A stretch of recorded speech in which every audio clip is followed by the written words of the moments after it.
Bismillahirrahmanirrahim. Assalamualaikum warahmatullahi wabarakatuh. Waalaikumsalam. Alhamdulillahirabbil alamin. Wassalatu wassalamu ala asyrofil anbiya wal mursalin wa ala alihi wa sahbihi ajma'in. Asyhadu an la ilaha illallah wahdahu la syarika lah wa asyhadu anna Muhammadan abduhu wa rasuluhu. Allahumma shalli wa sallim wa barik ala nabiyyina Muhammad wa ala alihi wa sahbihi wa man tabi'ahum bi ihsan ila yaumil din.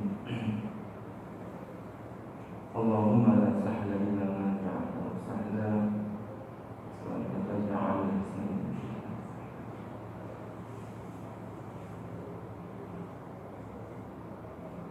Ya ayyuhalladzina amanu usikum wa yanfi'ukum wa ta'ala faqad faza al-muttaqun. Qala ta'ala a'udzu billahi minasy syaithanir rajim. Ya ayyuhalladzina amanu ittaqullaha haqqa tuqatih wa la tamutunna illa wa antum muslimun.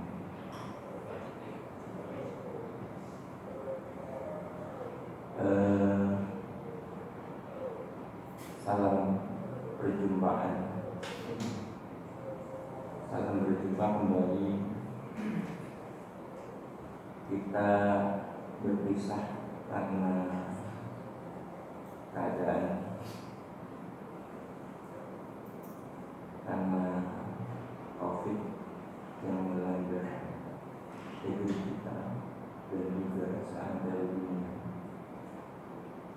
Maka banyak kegiatan terutama kegiatan dakwah, tabligh, tausiah di masjid, di mushola, di kantor-kantor itu banyak yang vakum.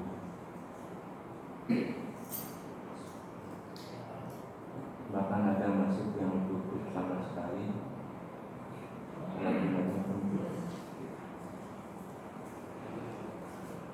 Ditambah dengan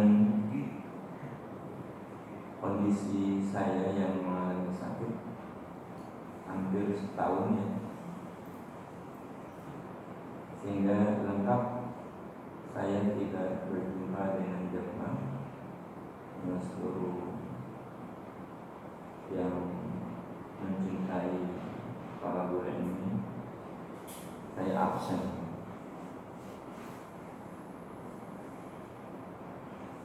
Hari ini dimulai dengan hari Ahad kemarin, itu perdana saya ngisi di Masjid Senen Jagar Al-Arif Jagar Senen yang pertama kali. Ini yang kedua. Alhamdulillah. Nah, yang kedua ini semuanya memang bermula dari saya bertekad 2021 memulai, karena sudah dipersiapkan. Sekalipun kondisi kesehatan belum memadai, paling sekitar 60%. Kalau ini tangan saya bisa, kalau ini, nah ini tangan masih susah, masih berat. Tapi saya harus melaksanakannya karena usul dokter yang menterapi saya, dokter saraf itu menganjurkan dimulai aja saat katanya, dimulai aja sambil latihan yang dekat-dekat dulu dan materinya nggak berat-berat. Nah, maka saya mulai kemarin dan hari ini, dan mudah-mudahan seterusnya dimudahkan oleh Allah Subhanahu wa Ta'ala dengan doa-doa jamaah sekalian. Nah, musibah kita ini, terutama musibah COVID, ya terlepas dari orang ada yang mengindikasikannya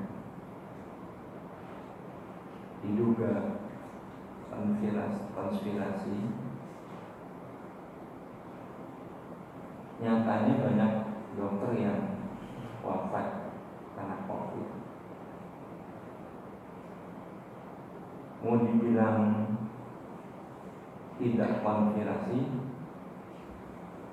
isu-isunya menjadikan kita bertanya-tanya, apalagi isu-isu yang terakhir tentang vaksinasi dan seterusnya. Alhasil, jamarahakumullah, terhadap musibah yang terjadi menimpa kaum muslimin, tentu orang-orang beriman punya cara, punya solusi. Apapun ini disebabkan oleh Allah, entah oleh karena kezaliman pihak tertentu atau karena dosa-dosa kita, semuanya karena Allah SWT. Kalau seandainya itu konspirasi, kalau Allah tidak berkehendak, tidak terjadi, maka kita inna asobatkum, orang beriman apabila ditimpa sarra syakar, wa inna asobatkum dorra sabar. Kalau ditimpa hal-hal yang menyenangkan, sehat, ibadah, tumbuh dengan baik, dapat nikmat rezeki, kita selalu bersyukur. Namun apabila ditimpa kesulitan, termasuk wabah, kita bersabar. Tidak ada senjata orang beriman kecuali dua ini. Dan hidup kita tahu adalah sebagai ujian. Ujian itu dua hal: ujian kesenangan, nikmat, atau hal yang tidak diinginkan, atau ujian kesulitan, musibah, sakit, dan seterusnya. Para ulama menjelaskan antara syukur dan sabar itu, orang beriman minimal memiliki keseimbangan yang sama. Dia tahu bersyukur, cara bersyukur ketika kapan datang nikmat. Dan orang beriman akan mengedepankan kesabaran. Karena bagi orang beriman, dunia ini adalah ujian. Dan ujian itu adalah antara mendapatkan nikmat atau mendapatkan masalah. Bahkan kadang-kadang kita menjadi penuh, syukur yang kita tunjukkan, sabar yang kita tunjukkan, mungkin tidak berbuah hasil. Banyak orang yang tertipu ketika kehidupan penuh dengan kesulitan, dia bersabar, dia tidak mendapatkan hasil. Sabar. Kalau orang beriman tahu balasan itu tidak di dunia, balasan itu di akhirat. Maka sepanjang itu pula kehidupan diuji kepada kita. Dan kita tahu rumusnya pula, Allah tidak akan memberikan ujian kepada kita di luar batas kemampuan kita. Am hasibtum an tadkhulul jannah walamma ya'lamillahu alladziina jahadu minkum wa ya'lamu as-sabirin. Apakah kalian juga akan masuk surga padahal belum jelas bagi Allah siapa yang bersungguh-sungguh, siapa yang berjihad? Jihad itu berarti poinnya orang mencari karunia, mendapatkan kesulitan, atau Allah belum melihat siapa yang sabar ditimpa musibah.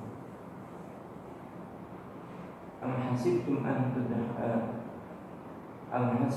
tadkhulul jannah, ditanya oleh Allah Subhanahu wa taala. Maka itu kita adalah memberikan kesabaran, dan rasa syukur ini tidak ada batasnya. Sepanjang nafas masih ada, sepanjang kita masih disebut hamba Allah yang hidup di dunia ini, maka kesabaran dan syukur itu patut kita miliki dan kita tingkatkan pada kasus-kasus yang dimana kita terasa kurang. Kesabaran dalam sakit, kesabaran dalam kesulitan, kesabaran dalam kemiskinan itu akan terus ada. Bahkan ada orang yang ditakdirkan hidupnya terus-terusan sulit. Kita diberikan alternatif dua pilihan oleh Allah Subhanahu wa taala. Wa man syakara fa innama yashkuru nafsi.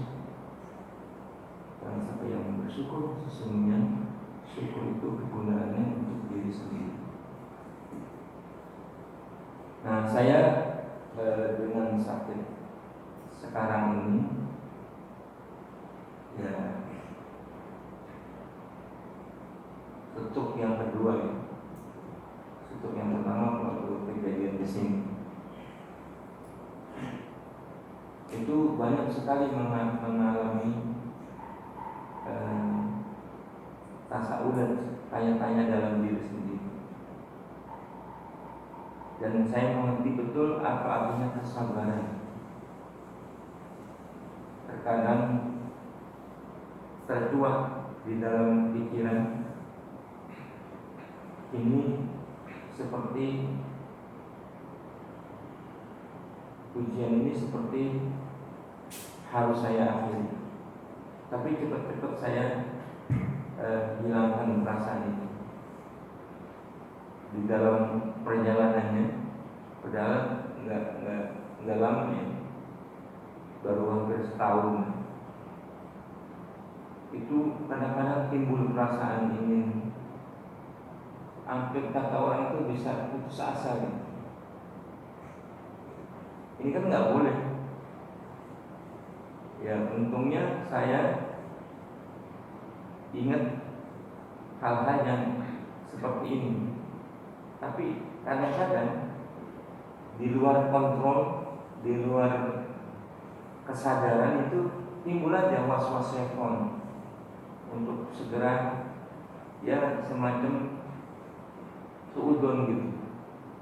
Tapi cepat saya ini. Nah, yang begini ini sabar sih, pada akhirnya sabar. Dalam kajian yang kita pernah sampaikan, kesabaran yang belum maksimal. Kesabaran itu ada orang yang ditimpa musibah misalnya, dia terkesan nggak tahan, cenderung putus asa. Tapi ketika seiring dengan waktu, perlahan-lahan dia akan kembali sabar.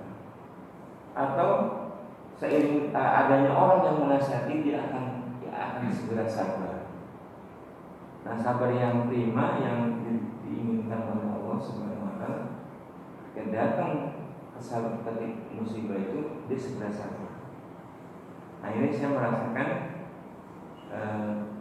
di tengah-tengah ujiannya itu menghadapi sebuah pertanyaan, apakah kamu sabar? Nah, itu saya mengalaminya. Apalagi penyakit stroke ini, ya, kata orang kan terganggu, memiliki sarafnya itu terganggu.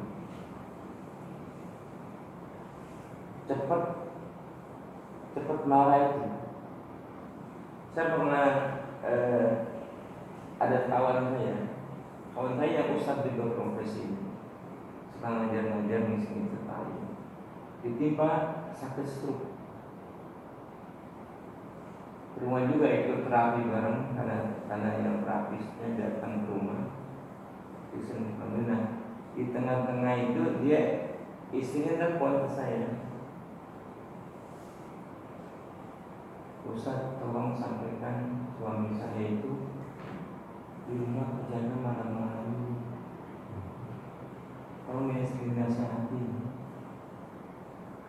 Kalau itu nggak sakit ya, saya dengan santai dengan menasihati dia. Nah, sepertinya dia adalah seperti yang dialami oleh kebanyakan orang,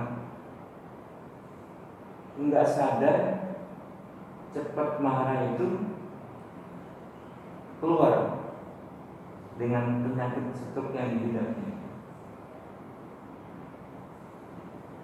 Nah, saya yakin teman ini tidak sampai ngamuk-ngamuk, tapi marah itu ada. Nah, termasuk saya. Kalau entah apa sebabnya itu cepat emosinya, tapi saya tahan dan paling-paling tanpa sadar tercuat sedikit. Nah, paling-paling kalau sampai nggak bisa nahan, saya menangis. Terus saya hitung 3 kali saya menangis sejadi-jadinya saya menangis karena nggak kuat. Karena persoalan yang dihadapi seperti di luar kontrol. Nah, ini juga memberikan pelajaran kepada saya bahwa bentuk kesabaran itu bukan indah di kata-kata saja. Apakah kamu bisa membuktikan atau tidak?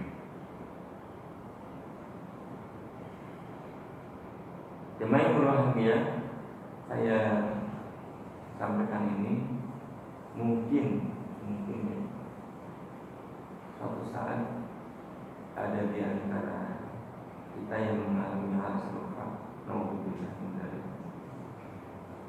Sabar itu kembalikanlah kepada Allah Subhanahu wa Ta'ala. Sampai pada kesimpulan yang paling dahsyat adalah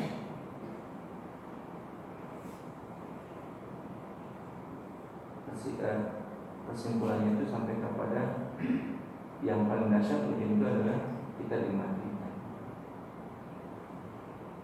Nah, jangan sampai ketika kita sedang tidak sabar lalu Allah mewafatkan kita.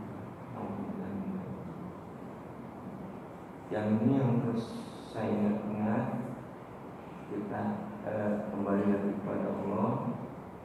Ini harus dijaga, jangan sampai nyawa diambil sementara kita dalam keadaan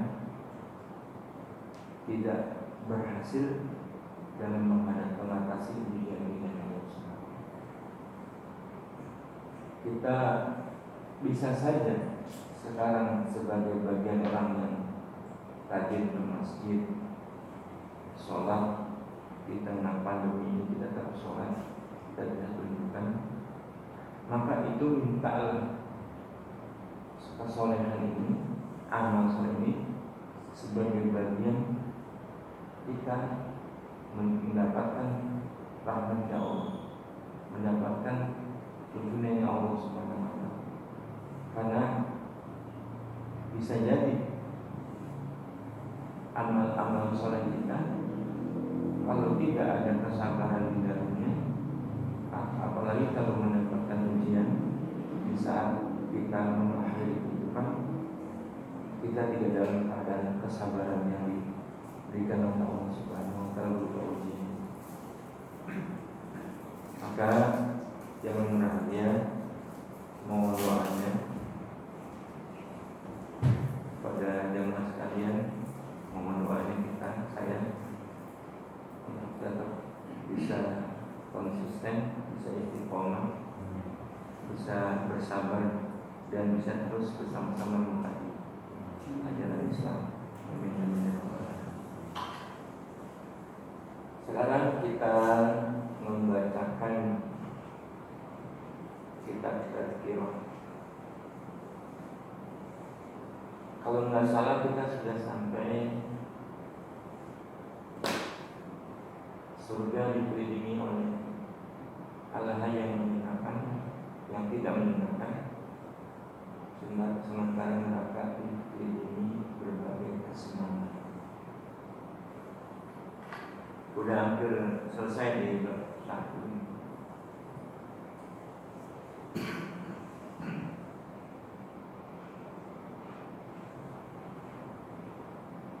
Di dalam hadis riwayat Muslim,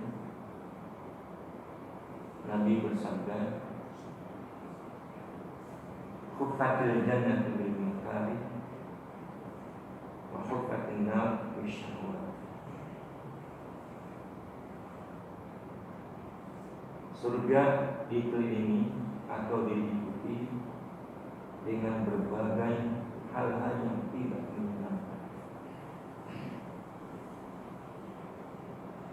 sementara neraka diliputi dengan berbagai kesenangan.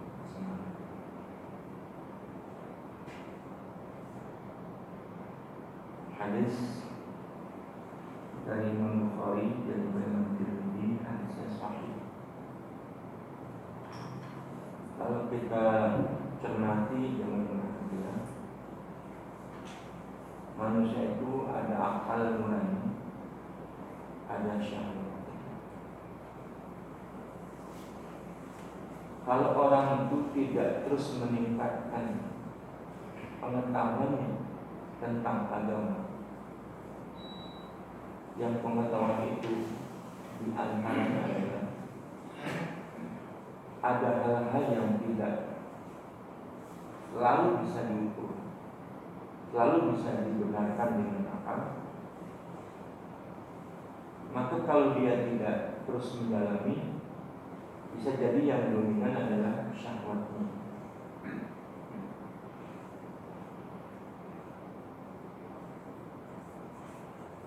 Seperti Allah berfirman, "Wa nafsu wa ma sawwaha," dan jiwa serta penciptaannya.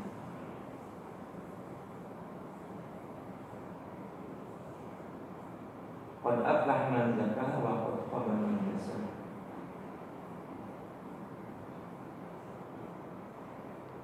Kalimat qad aflaha man zakkaha wa qad khaba man dassaha, sungguh telah beruntung orang yang mensucikannya dan rugilah orang yang mengotori. Apakah kita bisa bersih nafsu kita, jiwa kita dengan tidak mendalami? Maka ayat di atasnya mengatakan fa'alhamaha fujuraha wa taqwa.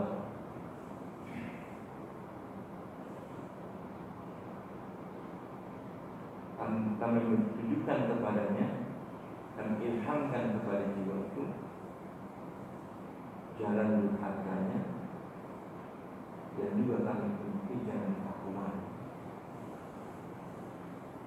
Nah, dalam keterangan banyak hadis, manusia dengan jiwanya itu dengan sendirinya menuju kepada jalan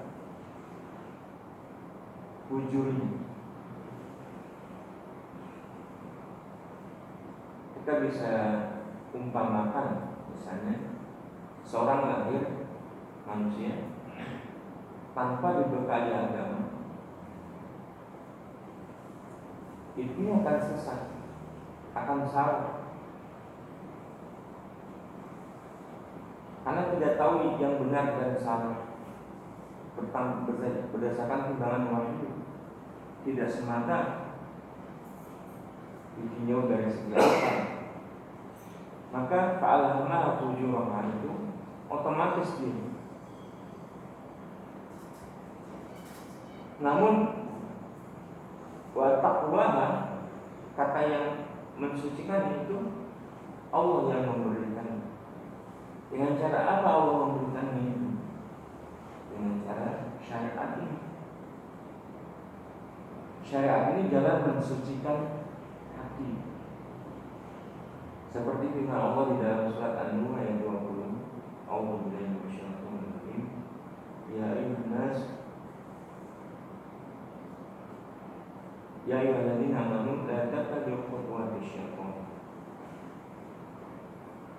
wahai orang beriman, jangan kamu ikuti langkah-langkah syaitan. Jadi bahkan orang beriman saja diingatkan oleh Allah. Bukan lagi manusia, tapi sudah meningkat menjadi orang yang beriman. Jangan kamu ikuti langkah-langkah syaitan. Wa may yattabi' Allah, wa may yattabi' khutuwati syaitan, karena barang siapa mengikuti langkah-langkah syaitan, fa innahu ya'muru bil fahsya'i wal munkar, dia itu akan selalu menyuruh pada perbuatan keji dan munkar. Walaula fadlullahi 'alaikum wa rahmatuhu ma zaka minkum min ahadin abada. Kalau bukan karena rahmat Allah dan karunia-Nya kepada kalian, tidak ada satupun yang bisa bersih selama-lamanya. Walakin Allah yuzakki man yasha. Tapi Allah membersihkan siapa yang dikehendaki. Membersihkan siapa dikehendaki yang pertama dan utama adalah kita mendalami, mengkaji Islam. Nah, kembali kepada surga neraka tadi. Kalau orang tidak mendalami Al-Quran, tidak mendalami Islam, maka dia hidup seperti yang kita lihat kebanyakan manusia. Dirinya mengikuti apa yang menyenangkannya, apa-apa yang membuat dirinya senang. Maka di balik itu ternyata adalah neraka. Dia tidak tahu, sebatas mengikuti kesenangan. Bukankah yang namanya harta menyenangkan? Bukan yang namanya kedudukan menyenangkan? Bukankah kesenangan-kesenangan yang terus dipenuhinya itu membuat senang? Tanpa pengetahuan agama, dia akan terlibat pada perbuatan yang menyenangkan diri. Kata-kata surga neraka itu diliputi oleh kesenangan syahwat. Artinya orang tidak menduga di balik kesenangan itu ada neraka. Sebaliknya, surga itu diliputi oleh hal yang tidak menyenangkan. Bil matari,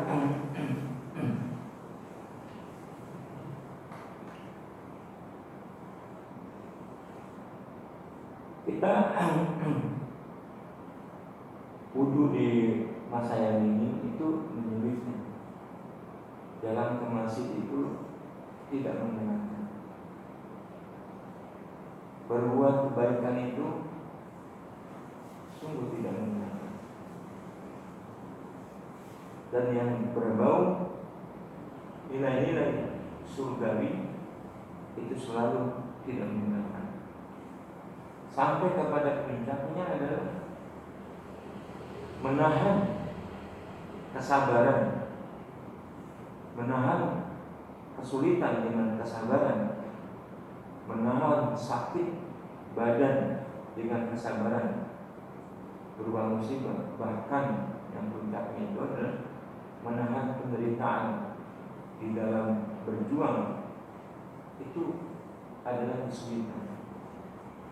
Tapi bagi orang-orang yang beriman, bagi orang-orang yang telah sampai kepada menyadari hakikat ini, justru dia bisa membalik.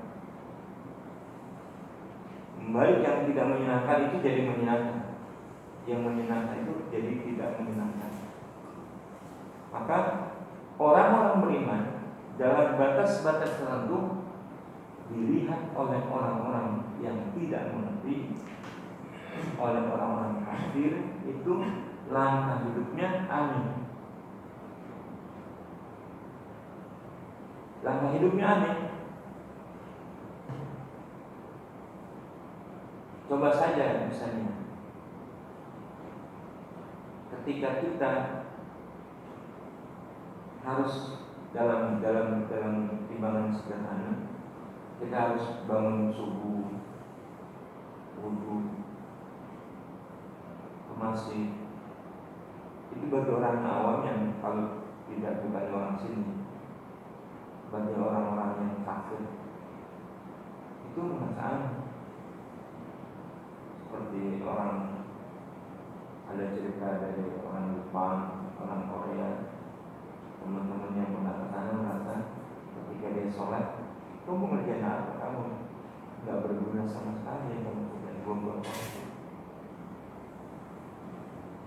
Sampai pada tahapan yang besar sekali, orang mengatakan ini salah, dunianya ribut, orang-orang lain pada mengkritik.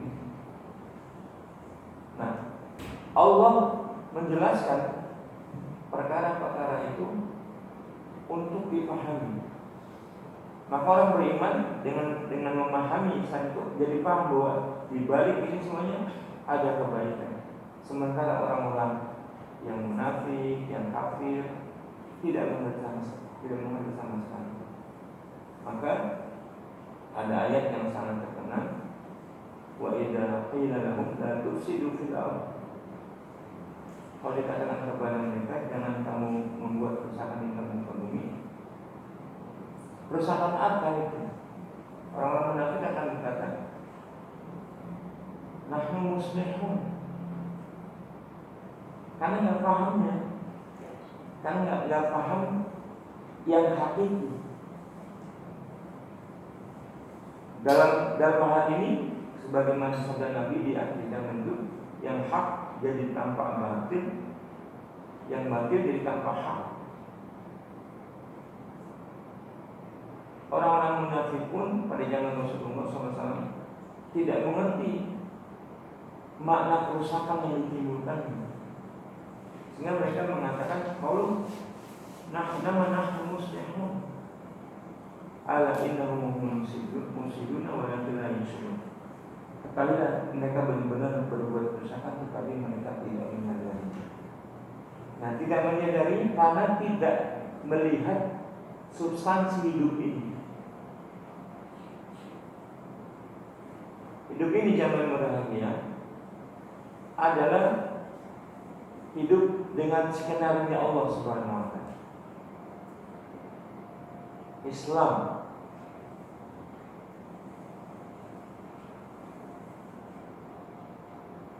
meskipun skenario Allah itu sekarang tidak nampak, tidak berjalan, tapi orang-orang beriman pada kondisi itu tetap berpegang kepada kebenaran. Kalau surga diliputi dengan hal-hal yang tidak menyenangkan, yang dahsyat itu adalah kita berkata yang benar, kita berkata yang ma'ruf, kita berkata yang hak akan dilecehkan oleh orang-orang lain, akan dianggap sebagai orang-orang yang aneh, orang-orang yang tidak bersosialisasi, orang-orang yang tidak mengerti apa arti kehidupan menurut kesenangan orang-orang. Maka dalam berbahagia kita dalam hal ini menilai kehidupan itu berdasarkan agama, karena kehidupan ini akan berakhir dan mulainya kehidupan itu saat kita dibangkitkan oleh Allah Subhanahu wa taala. Pas kiamat, hari berbangkit, itulah saat kehidupan yang sesungguhnya dimulai. Maka kalimat hufatil jannati bil makan wa hufatil nar bil syahwat adalah sabda Nabi SAW ketika malaikat Jibril alaihissalam disuruh melihat surga dan neraka setelah Allah menciptakan. Jadi surga sudah ada, neraka juga sudah diciptakan. berdasarkan hadis sahih. Allah ciptakan surga, Allah ciptakan neraka. Jibril disuruh niat.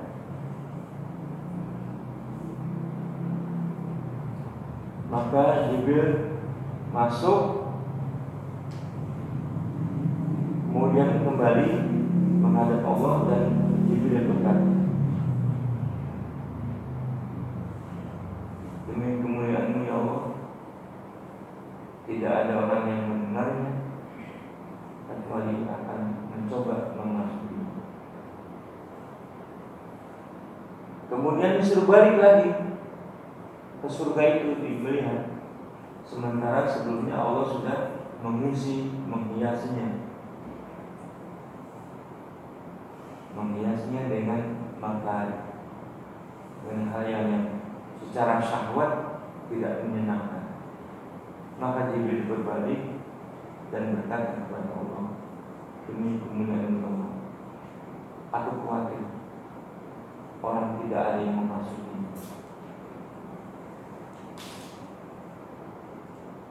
Begitu juga ketika neraka diciptakan, Jibril disuruh melihat. Dia melihat, kemudian balik dan berkata, aku demi kemuliaan-Mu ya Allah, aku berharap tidak ada orang yang mau memasuki. Kemudian Jibril disuruh balik lagi oleh Allah, melihat isinya, sementara isinya sudah dihiasi oleh Allah SWT dengan syahwat. Setelah balik, Jibril berkata, aku khawatir tidak ada Allah, tidak ada orang yang mendengarnya kecuali pasti memasuki. Jadi pada surga Jibril berkata, aku khawatir tidak ada orang yang tidak ada orang yang bisa memasuki. Pada neraka Jibril berkata, aku berkhawatir tidak ada orang yang tidak akan memasukinya kecuali dia akan memasuki. Nah, dari keterangan ini jangan mengurangi ya, dalam syahwat manusia atau nafsu manusia, itulah yang ada. Buktinya orang kebanyakan mendahulukan syahwat dan menjauhkan makari. Seperti kebanyakan orang hari ini, apakah orang ada yang siap bersusah payah demi sebuah amal saleh? Apakah ada orang yang mau bersusah? Ada, cuma sedikit. Tapi kebanyakan manusia adalah maunya bersenang-senang, tidak mau bersusah payah melihat saudaranya ditimpa musibah. Dari jauh saja yang paling gampang adalah berdoa. Siapa yang mau terjun membantu? Siapa yang terjun mau berpeluh-peluh di tempat musibah? Maka kita melihat persoalannya adalah yang menjadikan jiwa seseorang atau jiwa kita itu ketika dia mampu menemukan sahabatnya dan dia mengedepankan imannya, maka dia akan mau bersusah payah, mau bergelimang dengan yang tidak menyenangkan, sekalipun oleh orang lain dianggap aneh. Maka benar kata Rasulullah SAW, Bada Islam murid. Pada awalnya Islam itu datang asing. Konsep yang dibawa oleh Nabi, diingatkan lagi oleh Nabi, padahal itu ada sejak awal, menjadi perkara asing.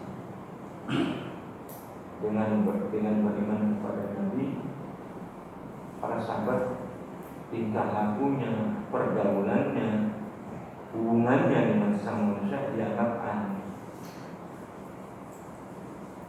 Kata Nabi, wa sayaudu gharib, akan kelak menjadi asing kembali. Nanti pada suatu saat adalah Islam menjadi asing. Orang yang beramal ma'ruf dianggap penjahat. Orang yang meneriakkan kebenaran dianggap cari panggung. Sementara di samping itu adalah artis, orang-orang keren, sementara orang-orang yang soleh itu sekali mendapatkan tempat di hati manusia. Kata Nabi, "Faquba lil ghuraba", maka berbahagialah orang-orang yang berbuat, orang-orang yang asing. Jadi kita kuatkan pendalaman kepada agama di mana saja kita harus kuatkan. Kalau kita dapatkan di masjid, tidak dapatkan di masjid, tidak dapatkan di tempat-tempat yang lain, tidak dapatkan. Intinya adalah berpegang kepada Islam sampai Allah memanfaatkan kita di dalam Islam. Amin amin amin. Sementara itu dulu, silakan ada.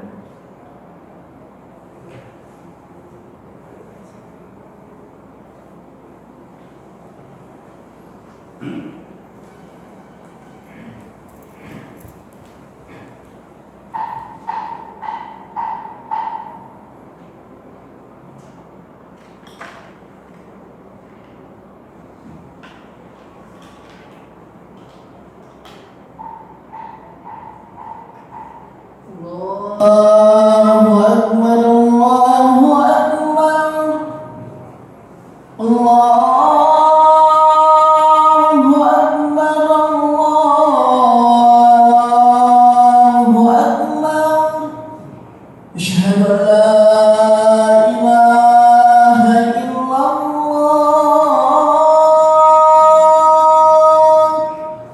Asyhadu an la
Silakan Pak, kalau ada yang mau ditanya.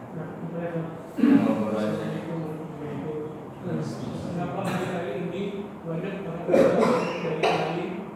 yang boleh dikatakan dimusuhi dibandingkan dengan orang-orang yang banyak berbuat dosa. Apakah ini suatu tanda bahwa akan terjadi sesuatu yang lebih lagi daripada sebelum-sebelumnya?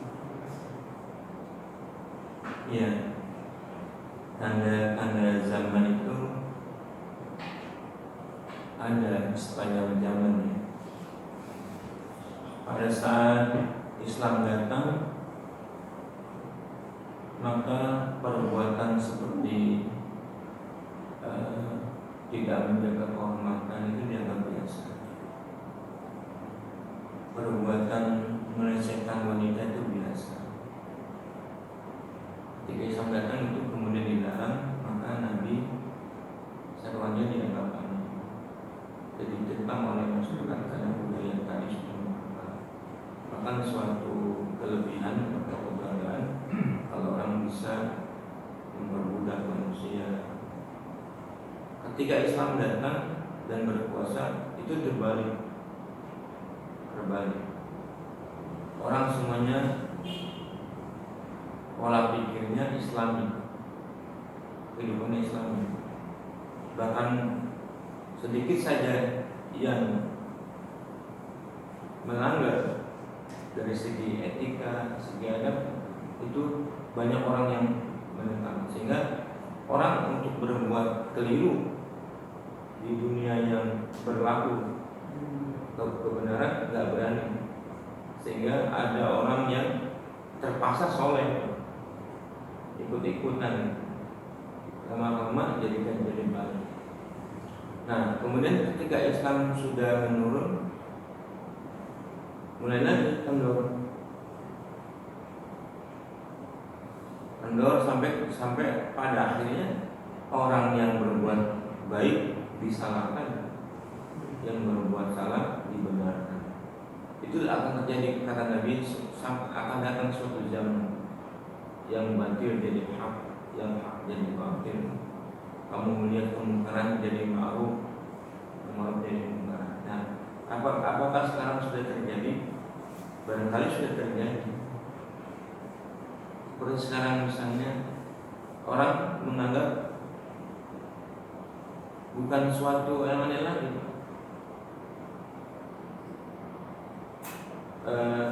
Mukadimah zina itu nggak aneh lagi.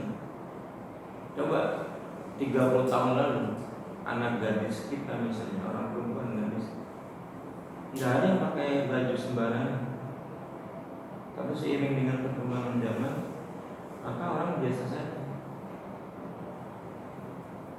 Kalau di barat lebih bebas lagi. Nah, sampai kepada sekarang ini orang-orang yang soleh seperti orang yang sholat nggak dihargai. Ulama yang menyerukan berpegang kepada Quran nggak dihargai juga. Artinya dia oleh kalangan tertentu lah dia dihormati, ditangisi kepergiannya. Oleh kalangan yang lain, jadi mayoritas disyukuri, nggak ditangisi. Hal ini akan terjadi dan akan terjadi sesuatu yang lebih buruk. Kalau sekarang kita masih sholat, masih diizinkan, masih senang. Kata Nabi, pada suatu saat kalian menampakkan keislamannya kalian itu akan dibunuh. Bukan lagi dimusuhi, dibunuh. Nah, kita sampai pada saat Armageddon itu, Harbul Malahamah, orang menampakkan keislaman itu jadi takut. Sehingga ya kalau yang berani menampakkan, resikonya mati. Atau orang berpura-pura keislamannya, atau jelas-jelas bergabung dengan kafiran. Nah, itulah saat mungkin Allah alam misal sebagian kita sudah ada yang mengatakan ini sudah ada tanda-tandanya. Itu memang akan terjadi. Nah, tapi bagi kita adalah tadi itu berpegang kepada kebenaran. Kita bersiap di mana saja Islam berputar kita ikut di dalamnya, dengan resiko apapun. Tapi mudah-mudahan kita tidak menemukan gaya hidup itu. Keadaan itu zaman itu saat kita sholat sembunyi-sembunyi tidak takut, takut kita sholat. Sekarang sih kita masih sholat. Memang kata Rasulullah SAW, awal pertama Islam itu akan terurai atau lepas ikatannya itu pertama adalah hukum. Sekarang ada hukum Islam yang berlaku. Hukum Islam yang berlaku mana? Tinggal paling warisan, nikah, ya. Hukum seperti hukum wudu udah nggak berlaku. Nanti yang paling awalnya Islam hukum yang ditarik, yang dilepas akhirnya adalah sholat. Nah, selagi kita masih sholat itu masih benar, masih bisa kita. Tapi suatu saat pasti Islam akan dilarang dalam sholat. Nah, sekarang kita udah dilarang, jangan dapat apa, jangan dapat tuh udah dilarang kita. Wallahu a'lam. Silakan Pak.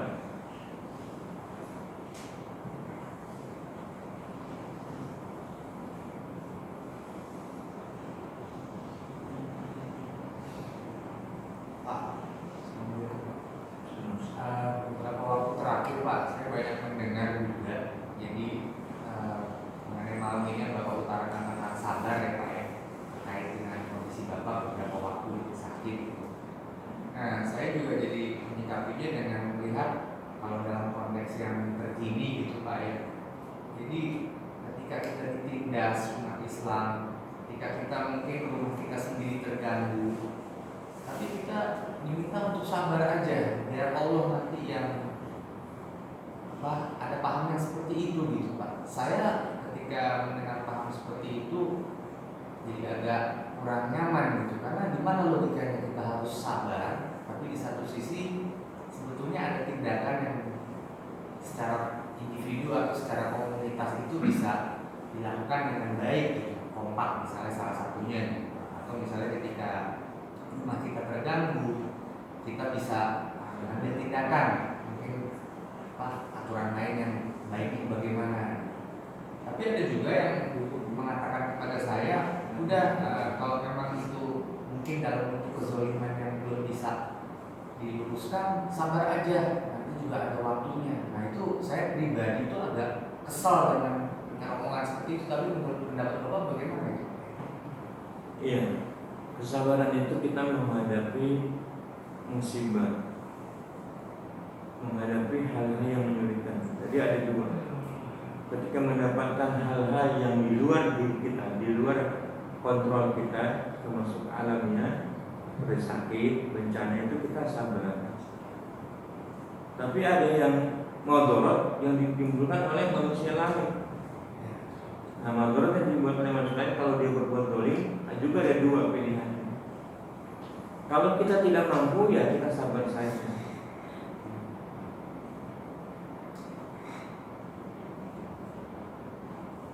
Kalau kita melawan, kemudian kita mati, kita diberikan syahid. Man qutila duna malihi wa irdihi fahuwa syahid. Tapi orang banyak yang meminta daripada mati meninggal Allah, harta biar yang diambil. Nah, kalau kita mampu, kita harus lawan. Nah, kemampuan ini yang kemudian dikecilkan kemampuannya oleh lawan-lawan. Jadi kalau ada kezaliman yang ditemukan oleh madorot oleh orang, maka di hati kita, kalau kita tidak mampu, kita sabar. Kalau kita mampu, justru kita lawan apapun resikonya. Itu namanya kesabaran yang diminta oleh Allah Subhanahu wa Ta'ala. Kesabaran itu adalah melawan, bukan kesabaran mengalah. Jadi kalau orang zalim, kalau dia kuat, kekuatannya banyak, ya kita tentu perhitungannya kita kalah. Nah itu doanya orang zalim, doanya orang yang mazlum itu dijaga oleh Allah Subhanahu wa Ta'ala.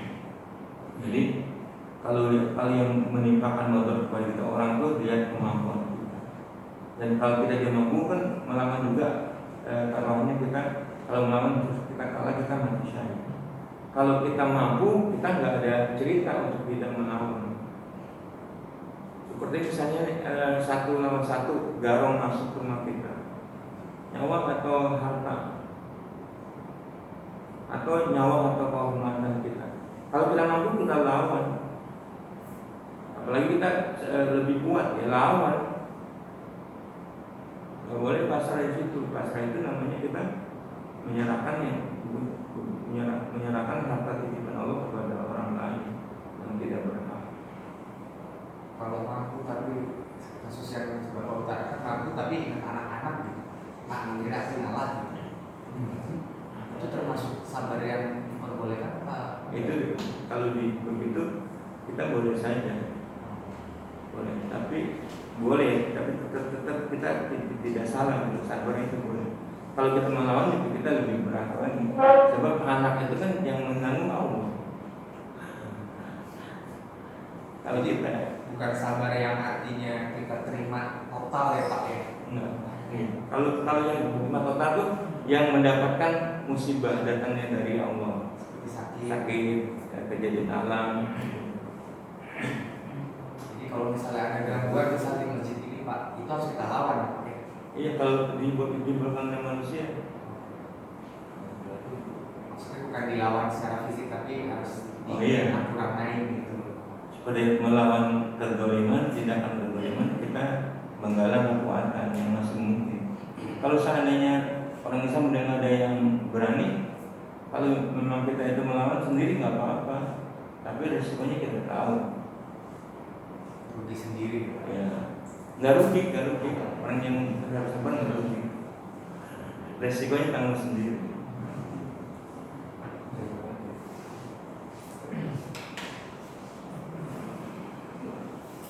Cukup ya. Demikianlah. Assalamualaikum warahmatullahi wabarakatuh.